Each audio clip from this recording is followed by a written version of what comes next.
Alright, Tom Brown, 18 holes, front tees. King G still. I know, I was kind of surprised. Darn it. How's it going?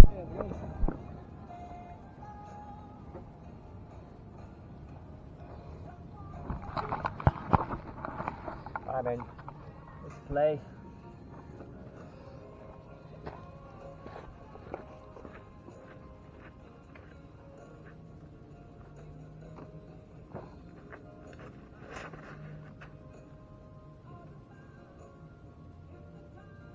Oh, yeah, but that's a flat line.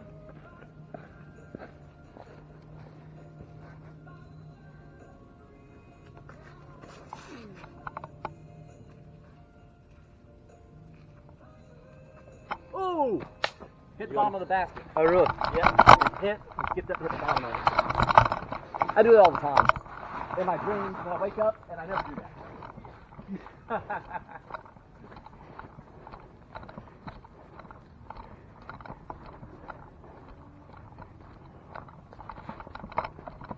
Yeah, I took it for 4.5 and it was just the back. Oh, here, James and I are playing some disc golf on a Sunday afternoon.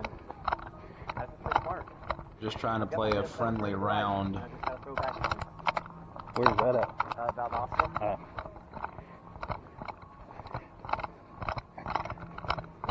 Hole 1, James parked his shot pretty well, hitting the bottom of the basket. My shot looked like it was going to be better than it was, left me about 20 plus feet, which wasn't too bad for the first throw of the day, giving myself a birdie opportunity and actually making a birdie, which is pretty rare for me.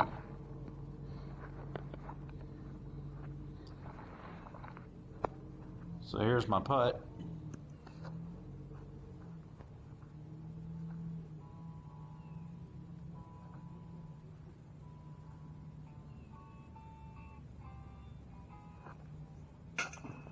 There we go. It's just a little high, but for me, not that bad. As you can see, James within 10 feet, which is pretty normal for him. On to hole number 2 we go.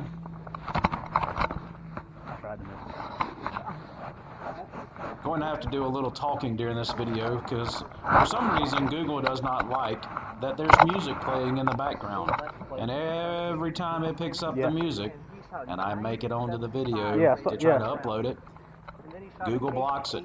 So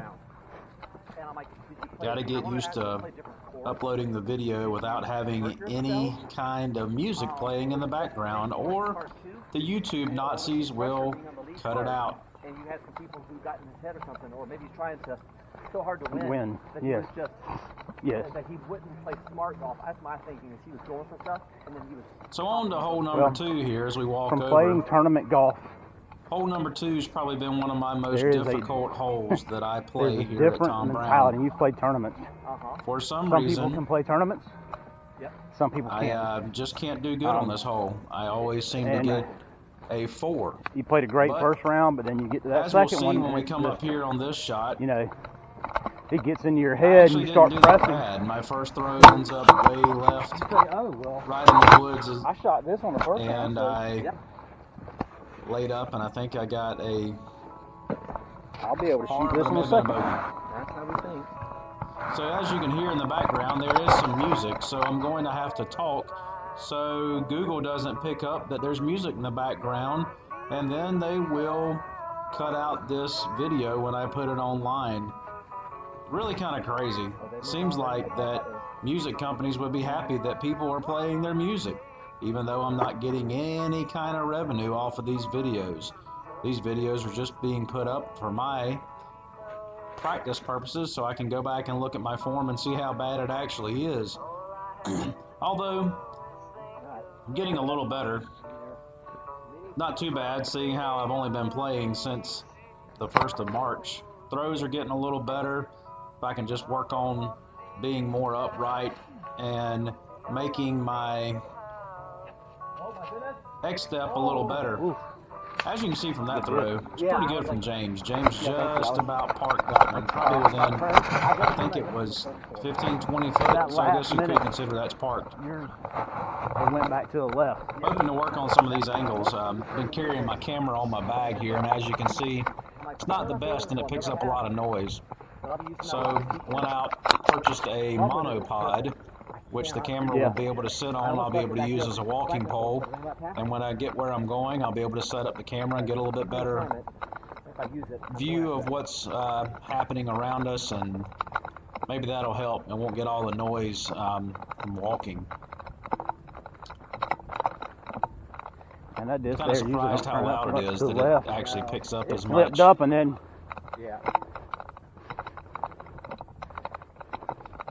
As we can see here, talking about my drive, which did kind of flip up and then hyzer on over to the left. One of my problems I have with my release is I release in a hyzer, which is not that good. When I can get the disc to release flat, I get a lot better shot. And as we can see right here, camera angle was pretty poor. Not the best. It's not what you do. Would have been a lot better if I had it actually facing at the basket. Definitely something I'm going to have to work on. But shot wasn't that bad. I believe I knew that was the only way I could get out of there. Pretty close to the basket. I think it hit a tree. That summer did exactly what it did. There's a nice shot on my side there. It really doesn't do much for disc golf. But there you go. Had to throw a thumber out of the woods. Actually got it to slide over on its side, and I think I missed this putt here, but here we go. Once again, James patiently waiting on me to play from behind. And here goes the putt. Boom, look at there. Hey, boys and girls.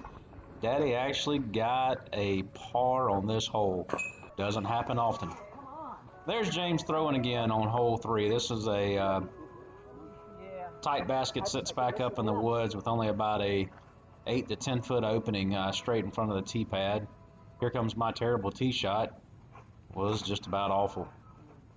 I about fell down. I think my feet were lined up. Not much balance there. Pretty poor. So there you can see the opening in between the oak tree there on the left and the little opening on the right. Little uphill mound. My poor attempt here, I tried to have a little bit of a fade right through the corner, and it hits the tree right there. Boom. Hits and lands up there on the upper hill right there. Give him my chance at par. Should have made this putt coming up, but as it goes, sometimes you just don't always get them to go in. So as you can see, there's my disc. James is over here to my left. He makes a pretty good run at it from a bad position. Should have made that one.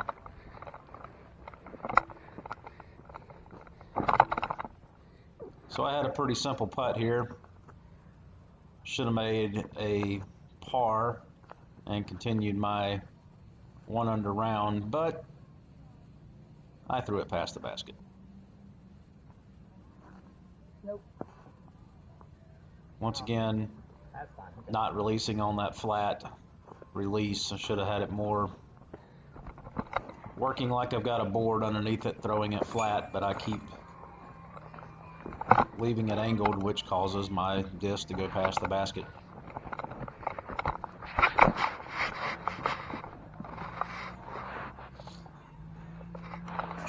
Definitely gonna have to work on all this. This is not good to carry the camera around on the bag like this. It makes for some bad footage.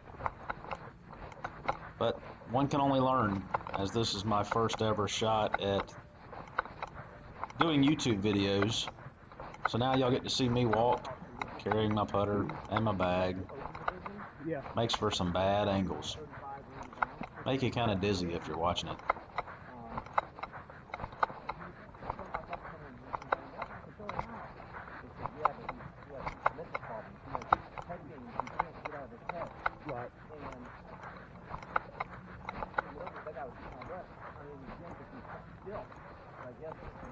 So coming up here to hole 4. Hole 4 is another one that has really not been a favorite of mine since I started playing.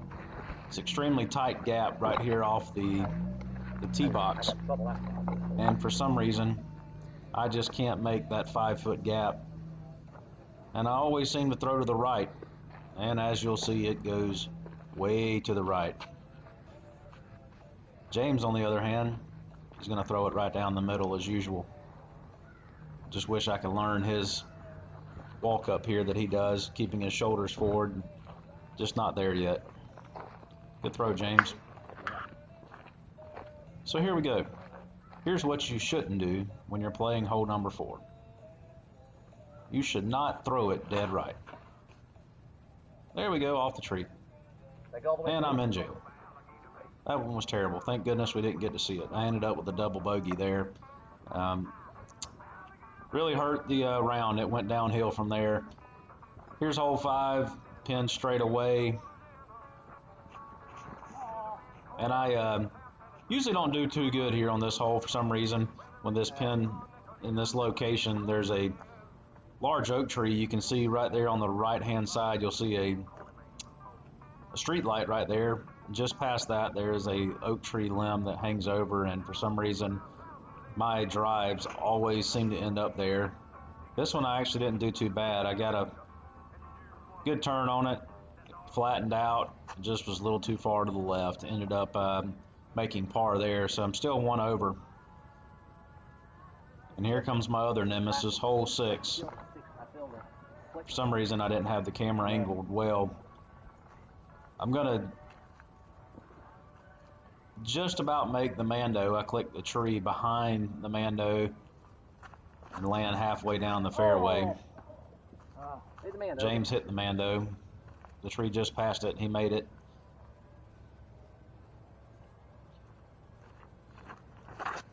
My disc that I throw on this hole I left at home. So as you can see, I clipped the trees there on the right, which I usually do every once in a while, and I missed it again. So I was able to throw down and get par there. We've skipped a bunch of holes because I forgot to turn the camera back on, got kind of tired. We're here on hole 12 now. My round has pretty much went downhill before this hole. James has one of his best throws he's ever had here. This was a beautiful shot. It made it up past the hill, past the tree on the left, and gave himself an actual chance at birdie there, which is something we don't see often.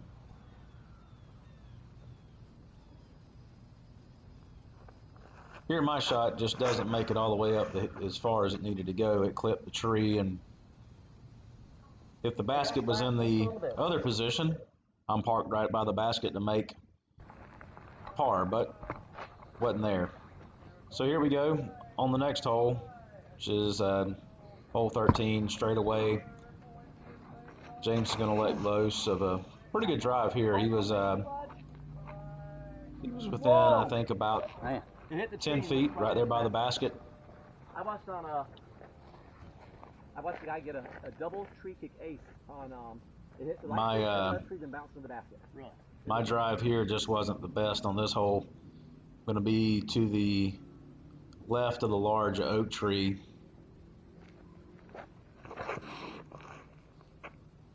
Just not following through correctly. I'm still off balance. Need to stand up a little straighter. Maybe I can get those drives to be a little better. I just course twice again, and then 6 more holes. And in the hottest part of the day, not probably. So here we are. Let's see. We are on hole 17, and James pulls off another good drive, leaves himself up there for birdie. And mine right here is going to clip a tree. It was really good. Actually had a good pull on this drive, and it clips the tree and goes pretty much straight left, which leaves me a bad upshot, so it makes it kind of hard. So anyway, that's it.